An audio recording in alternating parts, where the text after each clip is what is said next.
ബഹുമാന്യരും സ്നേഹമുള്ളവരുമായ പ്രദേശവാസികൾ,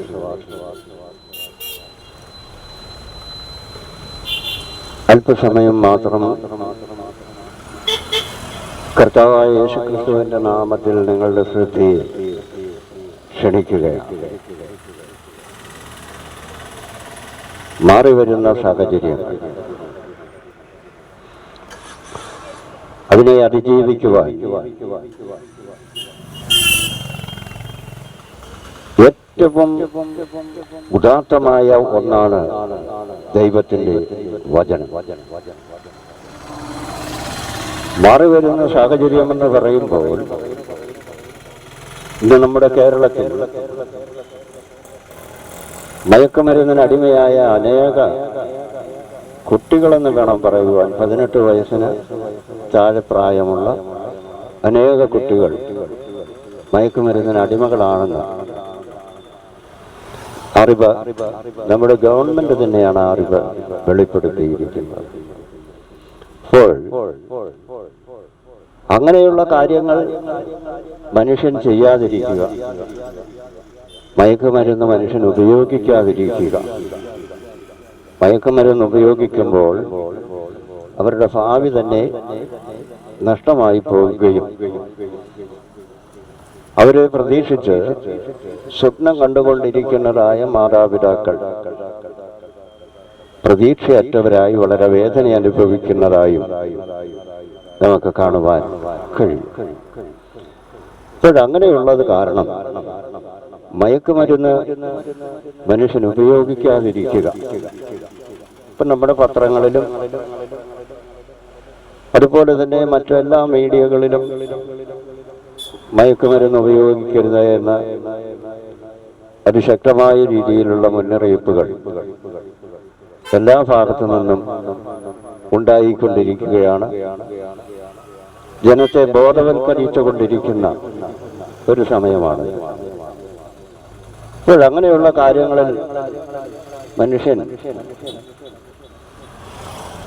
നിങ്ങൾ നശിച്ചു പോകുന്നതിൽ നിന്നും നിങ്ങൾ നല്ലൊരു നാളെയിൽ നല്ലൊരു വ്യക്തിത്വത്തിന് ഉടമയായി തീരണം എന്നുള്ളതുമാണ് എല്ലാവരും ആഗ്രഹിക്കുന്നത്. തിരുവചനത്തിലും പറയപ്പെടുന്നത് ഇത്തരം കാര്യങ്ങൾ മനുഷ്യരുടെ ജീവിതത്തിൽ ധാരാളം ഇനിയും കടന്നു വരുവാൻ സാധ്യതകളുണ്ട്. അപ്പോൾ അതിനെയൊക്കെയും അതിജീവിക്കുവാൻ വളരെയേറെ മനുഷ്യർ നശിച്ചു പോയതിനു ശേഷമല്ല അതിനെ അതിജീവിക്കേണ്ടത്. അത്തരം സാഹചര്യങ്ങളെ മനുഷ്യൻ നേരിടുവാൻ തക്കവണ്ണം ബോധമുള്ളവരും അതെനിക്ക് ദോഷം ചെയ്യുന്നതാണ് എന്നും മനസ്സിലാക്കുവാൻ തക്കവണ്ണമുള്ള ബുദ്ധി അവരിലുണ്ടാകേണ്ടതിനും അതൊക്കെയും ശത്രു ഈ ലോകത്തിൽ നിന്ന് കയറി വന്ന് നശിപ്പിക്കുവാനായി തുടങ്ങുവാൻ കാരണമായത് നാം മനസ്സിലാക്കുകയും ചെയ്യണമെങ്കിൽ തീർച്ചയായും നാം ദൈവത്തെ അനുസരിക്കുന്നുവെങ്കിൽ, ദൈവകൽപ്പനകളെ പ്രമാണിക്കുന്നുവെങ്കിൽ തീർച്ചയായും നമുക്ക് എതിരായി ഉയർന്നു വരുന്ന ശത്രുവിന്റെ എല്ലാ തന്ത്രങ്ങളെയും നമുക്ക് മനസ്സിലാക്കുവാനും അതിൽ നിന്ന് രക്ഷപ്പെടുവാനും കഴിയും. അതിനാണ് പ്രിയമുള്ളവരെ സുവിശേഷത്തിൽ വിശ്വസിക്കുക എന്ന് പറയുന്നു. കാരണം സുവിശേഷത്തിന് അസാധ്യമായതൊന്നുമില്ല എന്ന് പറഞ്ഞാൽ ദൈവത്തിന് അസാധ്യമായതൊന്നുമില്ല. ദൈവത്തിൽ ആശ്രയിക്കുന്ന ഓരോ മനുഷ്യർക്കും ഏത് പ്രതികൂലം നാം നേരിടണം, അതിനെ വിജയിക്കണം എന്ന് തീരുമാനിച്ചെന്നാൽ അവരെ പരാജയപ്പെടുത്തുവാൻ ഈ ലോകത്തിലെ ഒരാകർഷണങ്ങൾക്കും കഴിയുകയില്ല എന്നുള്ളത് വാസ്തവമാണ്. അതിനാണ് ദൈവം നമുക്ക് ബുദ്ധി തന്നിരിക്കുന്നത്.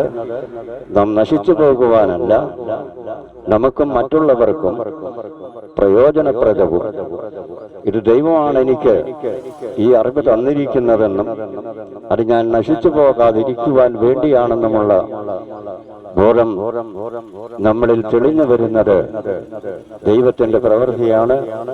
അതിന് ദൈവം നമ്മോട് കൂടെ ഇരിക്കണം, ദൈവം നമ്മുടെ ഹൃദയത്തിൽ വസിച്ചിരിക്കണം. അതിനാണ് കർത്താവായ യേശു ക്രിസ്തു പറഞ്ഞു, ഞാൻ തന്നെ വഴിയും സത്യവും ജീവനും ആകുന്നു. വാസ്തവമായും അതാണ് നാം ചിന്തിക്കേണ്ടതും അതിലേക്ക് നാം നടന്നെടുക്കേണ്ടതും ദൈവത്തെ നാം സ്വീകരിക്കുകയും ചെയ്യേണ്ടതും. ഇന്ന് ലോകത്ത് സംഭവിച്ചുകൊണ്ടിരിക്കുന്നതായ ദുഷ്പ്രവർത്തികളിൽ നിന്നൊക്കെയും മനുഷ്യനെ രക്ഷിക്കുവാൻ സുവിശേഷത്തിന് കഴിയും. അതിന് വലിയ പങ്ക്, ഏറ്റവും വലിയ പങ്ക് അതാണ്. മനുഷ്യൻ നാശത്തിൽ നിന്ന് നല്ല മാർഗത്തിലേക്ക് കടന്നു വരുവാനുള്ള നല്ല ഉപദേശങ്ങളാണ് തിരുവെഴുത്തിൽ പറയുന്നത്. അത് നാം അനുസരിക്കണം എന്നുള്ളതാണ്. അതാണ് കൽപ്പനകളെ പ്രമാണിക്കുക എന്ന് പറയും. ഞാൻ സദർശവാക്യം 17-ാം അധ്യായം അതിന്റെ 17-ാം വാക്യത്തിൽ വായിക്കുന്നത് ഇപ്രകാരമാണ്: സ്നേഹിതൻ എല്ലാ കാലത്തും സ്നേഹിക്കുന്നു, അനർത്ഥകാലത്ത് അവൻ സഹോദരനായി തീരും. ഇപ്പോൾ യേശുക്രിസ്തു നമ്മളെ എല്ലാ കാലത്തും എപ്പോഴും സ്നേഹിക്കുന്നു. അല്ലാതെ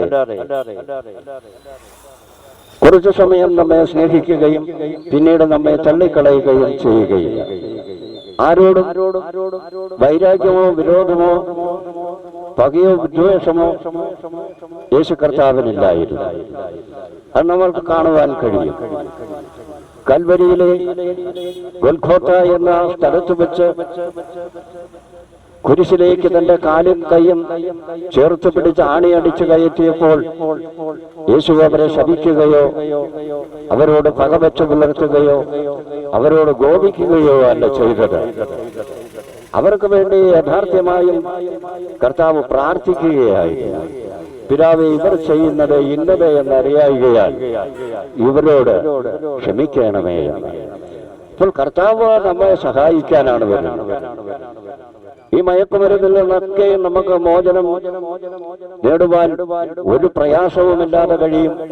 യേശുക്രിസ്തുവിലുള്ള വിശ്വാസത്തിൽ കൂടി, സുവിശേഷത്തിലുള്ള വിശ്വാസത്തിൽ കൂടി, സുവിശേഷം അറിയുന്നതിൽ കൂടി, അതിൽ വിശ്വസിക്കുന്നതിൽ കൂടി ഒരിക്കലും നാം നശിച്ചു പോകുകയല്ല, കുറച്ചുകൂടി നാം നല്ലവരാകുകയും ഈ ദുഷിച്ച ലോകത്തെ നമുക്ക് മനസ്സിലാക്കുവാൻ കഴിയുകയും അതിന്റെ ദോഷവശങ്ങളിൽ നിന്നൊക്കെയും നമുക്ക് മാറി ജീവിക്കുവാൻ കഴിയുകയും ചെയ്യും സുവിശേഷം കൊണ്ട്. അപ്പോൾ സുവിശേഷം എല്ലാ കാലത്തും മനുഷ്യന് അനുഗ്രഹം തന്നെയാണ്. അത് സമാധാനവുമാണ്, ദൈവത്തിന്റെ സ്നേഹവുമാണ്. അപ്പോൾ യേശു കർത്താവ് എന്നും നല്ല സ്നേഹിതൻ തന്നെയാണ്, സഹോദരനായിരിക്കും. വെളിപ്പാട് പുസ്തകത്തിൽ പറയുന്നുണ്ട്, നിങ്ങളും ഞാനും ഒരു മേശയ്ക്കലിരുന്നല്ലെങ്കിൽ ഒരുമിച്ചിരുന്ന് ഭക്ഷണം കഴിക്കും, അന്ന് നിങ്ങൾ എന്റെ സഹോദരങ്ങളായിരിക്കുന്നു. അങ്ങനെ സഹോദരനാണ്. സഹോദരങ്ങളെ സ്നേഹിക്കുന്ന ആ കർത്താവ് ഇപ്പോഴും നമ്മോട് കൂടെയുണ്ട്. യിരെമ്യാ പ്രവചനം 15-ാം അധ്യായം അതിന്റെ 11-ാമത്തെ വാക്യം പറയുന്നത്, ഞാൻ നിന്നെ നന്മയ്ക്കായി രക്ഷിക്കും നിശ്ചയം, അനർത്ഥകാലത്തും കഷ്ടകാലത്തും ഞാൻ ശത്രുവിനെ കൊണ്ടും നിന്നോട് യാചിപ്പിക്കും നിശ്ചയമെന്ന്. ഞാൻ നിന്നെ നന്മയ്ക്കായി രക്ഷിക്കും. ദൈവം നമ്മെ രക്ഷിക്കുന്നത് നമുക്ക് ദൈവികമായ നന്മകളെ അനുഭവിക്കുവാനും അത് തലമുറകളിൽ കൂടി കൈമാറിപ്പോകുവാനും നശിച്ചു പോകാതിരിക്കുവാനും വേണ്ടിയാണ്. പ്രിയമുള്ളവരെ, ദൈവം നമ്മെ അനർത്ഥകാലത്തും കഷ്ടകാലത്തും ഞാൻ ശത്രുവിനെ കൊണ്ടും നിന്നോട് യാചിപ്പിക്കും നിശ്ചയമെന്ന് പറയുന്നു. ഇന്നിപ്പോൾ നമുക്ക് ശത്രുക്കളായിരിക്കുന്ന മനുഷ്യർ ചിലപ്പോൾ കാണും. അവരും ഒരു സഹായത്തിനായി നമ്മുടെ അടുത്തേക്ക് കടന്നു വരും. അത് ദൈവത്തിന്റെ പ്രവൃത്തിയാണ്. അത് ദൈവം തന്നെയാണ് അപ്രകാരം നമ്മുടെ അടുത്തേക്ക് സ്നേഹത്തോടെ ശത്രുവിനെ അയക്കുന്നത് എന്ന്. അപ്പോൾ തീർച്ചയായും അവിടെ നാം ആ ശത്രുവിനെ സ്നേഹിക്കുകയും അവർ നിന്റെ അടുത്ത് യാചിക്കും നിശ്ചയമെന്നാണ് പറയുന്നത്. അപ്പോൾ ഒരിക്കലും ദൈവത്തിനെ ആശ്രയിക്കുന്ന ഒരു മനുഷ്യന് നാശമില്ല, അവർ നശിച്ചു പോകുകയില്ല, അവരുടെ തലമുറയിൽ അനുഗ്രഹിക്കപ്പെടും എന്നുള്ളതാണ് ഏറ്റവും പ്രധാനമായും നാം അറിഞ്ഞിരിക്കേണ്ടത്. അവർ നിത്യതയിലും ദൈവത്തോടു കൂടി തന്നെ വസിക്കും. ആവർത്തന പുസ്തകം 32-ാം അധ്യായം അതിന്റെ 35-ാമത്തെ വാക്യം, അവരുടെ കാൽ വഴുതും, കാലത്തേക്ക് പ്രതികാരവും പ്രതിഫലവും എന്റെ പക്കൽ ഉണ്ട്, അവരുടെ അനർത്ഥ ദിവസം അടുത്തിരിക്കുന്നു, അവർക്ക് ഭവിപ്പാനുള്ളത് രക്ഷപ്പെടുന്നു എന്ന് ഇവിടെ പറയുക. അപ്പോൾ തീർച്ചയായും ഇവിടെ അവരുടെ കാൽ വഴുതുമെന്നാണ് പറഞ്ഞിരിക്കുന്നത്. ദൈവത്തിൽ ആശ്രയിക്കാതെ മുൻപോട്ട് പോകുന്ന മനുഷ്യരുടെ കാൽ വഴുതിപ്പോകും, അവർക്ക് ഉറച്ചു നിൽക്കുവാൻ കഴിയുന്നില്ല. നാം വീണുപോയി കഴിഞ്ഞാൽ അവിടെ നിന്ന് പലപ്പോഴും നമ്മെ എഴുന്നേൽപ്പിക്കുവാൻ ആരുമുണ്ടാകുകയില്ല. എന്നാൽ നാം ദൈവത്തിൽ ആശ്രയിക്കുന്നുവെങ്കിൽ തീർച്ചയായും നമ്മുടെ കാൽ വഴുതിൽ പോകുകയുമില്ല, നാം വീണു പോകുകയുമില്ല എന്ന് പറയും. 2 ശമൂവേൽ 22:19 പറയുന്നു, എന്റെ അനർത്ഥ ദിവസത്തിൽ അവർ എന്നെ ആക്രമിച്ചു, എന്നാൽ യഹോവ എനിക്ക് തുണയായി നിന്നു. ഇപ്പോൾ നമ്മുടെ കേരളത്തെ സംബന്ധിച്ച് നാം മനസ്സിലാക്കുമ്പോൾ വളരെയേറെ അനർത്ഥം അനേകർ നേരിട്ടുകൊണ്ടിരിക്കുകയാണ്. പലപ്പോഴും ഈ കാര്യം പല സ്ഥലങ്ങളിലും പറഞ്ഞിട്ടുണ്ടെങ്കിലും പ്രിയമുള്ളവരെ, ഇന്ന് സ്കൂളുകളിൽ പഠിക്കുന്ന കുട്ടികൾ അവരെ വീട്ടിൽ നിന്ന് പോയി കഴിയുമ്പോൾ മാതാപിതാക്കൾ വളരെ വേദന അനുഭവിക്കുന്നുണ്ട്. കാരണം ഇന്നത്തെ സാഹചര്യം വളരെ മോശമാണ്. കൊച്ചുകുട്ടികളൊക്കെയാണെന്ന് ഒരിക്കലും ഉപയോഗിക്കരുതാത്ത മയക്കുമരുന്ന് ഉപയോഗിക്കുന്നത്, അപ്രകാരമൊക്കെ ഉള്ള കാര്യങ്ങളെ ചിന്തിക്കുകയും ആലോചിക്കുകയും ചെയ്യുമ്പോൾ മാതാപിതാക്കൾക്കൊക്കെയും വേദനകൾ ഉണ്ടാകുന്നത് സ്വാഭാവികമാണ്. എന്നാൽ ദൈവത്തിൽ ആശ്രയിക്കുന്ന ഒരു വ്യക്തി, ഒരു കുടുംബത്തിന് അപ്രകാരം ഭയപ്പെടേണ്ട കാര്യമില്ല. കാരണം ദൈവം അവരെ കാത്തുപരിപാലിക്കും. അവർ അത്തരം അപകടങ്ങളിലേക്കൊന്നും ചെന്ന് എത്തുകയില്ല എന്നുള്ള ഉറച്ച വിശ്വാസം അവർക്കുണ്ട്. അത് അവരെ മുൻപോട്ട് ധൈര്യമായി ജീവിക്കുവാൻ നയിക്കുകയും ചെയ്യും എന്നുള്ളത് നമുക്ക് കാണുവാൻ കഴിയും. സങ്കീർത്തനം 27:5 പറയുന്നത്, അനർത്ഥ ദിവസത്തിൽ അവൻ തന്റെ കൂടാരത്തിൽ എന്നെ ഒളിപ്പിക്കും, തിരുനിവാസത്തിന്റെ മറവിൽ എന്നെ മറയ്ക്കും, പാറമേൽ എന്നെ ഉയർത്തും എന്ന്. അപ്പോൾ നമ്മുടെ അനർത്ഥ ദിവസത്തിൽ അനേകർ നമ്മെ ഉപേക്ഷിച്ച് കടന്നു പോകും.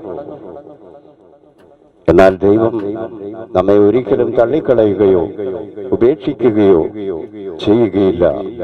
നാം ഉറപ്പുള്ള സ്ഥലത്ത് തന്നെ നിൽക്കും. ഒരു പാറമേൽ നാം നിൽക്കുമ്പോൾ നാം ഉറപ്പുള്ള സ്ഥലത്താണ് നിൽക്കുന്നത്. അവിടെ നിന്ന് നാം ഒരിക്കലും താണുപോകുകയില്ല, വീണു പോകുകയുമില്ല. അതുപോലെ ദൈവം തന്റെ ബലമുള്ള കരം കൊണ്ട് നമ്മളെ ഉറപ്പുള്ള പാറമേൽ തന്നെ നിർത്തും. ആയതിനാൽ പ്രിയമുള്ളവരെ, നമ്മൾ പത്രങ്ങളിലൊക്കെ വായിച്ചു, മയക്കുമരുന്ന് ഒരു സെറിഞ്ചിൽ നിന്ന് പലരും ഉപയോഗിച്ചു. ഏതാണ്ട് 10 പേരോളം എയ്ഡ്സ് രോഗം അവർക്ക് ബാധിക്കുകയും ചെയ്തു. അവരൊക്കെയും മരണത്തിലേക്ക് നീങ്ങിക്കൊണ്ടിരിക്കുകയാണ്. അവരെ രക്ഷിക്കുവാൻ ആർക്കാണ് കഴിയുന്നത്?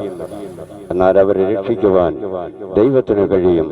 മറ്റനേകരും ഇപ്രകാരമുള്ള ആപത്തുകളിലേക്ക് അറിയാതെ വഴുതി പോകാതിരിക്കുവാൻ കർത്താവായ യേശു ക്രിസ്തുവിൽ അവർ വിശ്വസിക്കട്ടെ. യേശു കർത്താവ് കാൽവരിയിൽ 2 കള്ളന്മാരുടെ മധ്യത്തിൽ ക്രൂശിക്കപ്പെട്ടത് നമ്മുടെ ആത്മാവിന്റെ രക്ഷയ്ക്കും ഈ ലോകത്ത് നാം ജീവിക്കുമ്പോൾ നാം സുരക്ഷിതരായി ജീവിക്കുവാനും ദൈവം നമ്മെ പഠിപ്പിക്കുകയാണ്. അതാണ് യേശു കർത്താവ് തന്റെ 33.5 വയസ്സ് വരെ ഈ ഭൂമിയിൽ ജീവിച്ചത് മാനവരാശിയുടെ മുഴുവൻ ആത്മാവിന്റെയും രക്ഷയ്ക്ക് വേണ്ടി. 2 കള്ളന്മാരുടെ മധ്യത്തിൽ ക്രൂശിക്കപ്പെട്ട് മരിച്ച് അടക്കപ്പെട്ട് 3-ാം നാൾ ഉയർത്തെഴുന്നേറ്റ് സ്വർഗത്തിലേക്ക് കരയേറിപ്പോയി. ഞാൻ വീണ്ടും വരും, എന്നിൽ വിശ്വസിച്ച് ജീവിച്ചിരിക്കുന്നവരെ ചേർത്തു കൊണ്ടുപോകുവാൻ, എന്നിൽ വിശ്വസിച്ച് മരിച്ചവരെയും ചേർത്തു കൊണ്ടുപോകുവാൻ യേശു കർത്താവ് വരാറായി. ആയതിനാൽ നമ്മൾ ജീവിതത്തിൽ സമാധാനവും സന്തോഷവും സ്നേഹവും എന്നും എപ്പോഴും അനുഭവിക്കണമെങ്കിൽ നമ്മുടെ ജീവിതത്തിൽ, നമ്മുടെ ഹൃദയത്തിൽ നല്ലവനായ യേശു ക്രിസ്തുവിൽ വിശ്വസിക്കുക എന്ന അപേക്ഷയോടും പ്രാർത്ഥനയോടും കൂടി ഞാൻ എൻ്റെ വാക്കുകൾ ഇപ്പോൾ ഇവിടെ അവസാനിപ്പിക്കുന്നു.